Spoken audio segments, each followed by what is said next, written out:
শুক্রবার ভোরে ইরানের ইস্পাহান প্রদেশের কাছে আকাশে বিপজ্জনক বস্তু শনাক্ত করে দেশটির আকাশ প্রতিরক্ষা ব্যবস্থা মুহূর্তেই সেটিকে ভূপাতিতের দাবি করে বিবৃতি দেয় ইরান। এই ঘটনায় আতঙ্ক ছড়িয়ে পড়ে মানুষের মাঝে।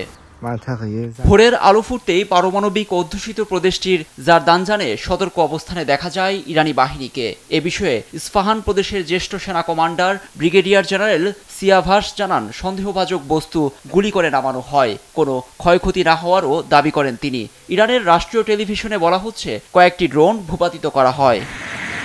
শঙ্কার বিষয় যেটি ছিল, সেখানে ইরানের পারমাণবিক স্থাপনা ক্ষতিগ্রস্ত হয়েছে কিনা। আন্তর্জাতিক পারমাণবিক শক্তি সংস্থার প্রধান রাফায়েল গ্রোসি আশ্বস্ত করেছেন, এমন কিছু ঘটেনি। এই ঘটনায় ইরানের আকাশে অভ্যন্তরীণ বিমান চলাচল স্থগিত করা হলেও কয়েক ঘন্টা পর তা তুলে নেওয়া হয়। উপসাগরীয় অঞ্চলগুলো দিয়ে জাহাজ চলাচলের উপর সতর্কবার্তা জারি করা হয়েছে।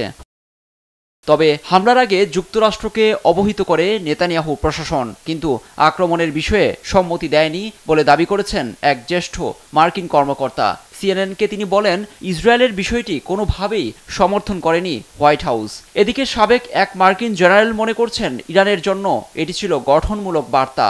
তবে ইসরায়েলকে তাৎক্ষণিক পাল্টা জবাব দেওয়ার কথা ভাবছে না তেহরান। পরিস্থিতি বিবেচনায় নিজ দেশের নাগরিকদের দ্রুত ইসরায়েল ছাড়ার অনুরোধ জানিয়েছে অস্ট্রেলিয়া।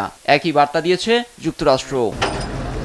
গত 1 এপ্রিল দামেস্কে ইরানি কনসুলেটে ভয়াবহ হামলা চালায় ইসরায়েল। এতে ইরানের 7 কর্মকর্তা সহ আরও কয়েকজন নিহত হন। পরে ইসরায়েলের প্রতিশোধমূলক হামলা চালায় ইরান। এর জবাবে পাল্টা এই পদক্ষেপ নিল নেতানিয়াহু প্রশাসন।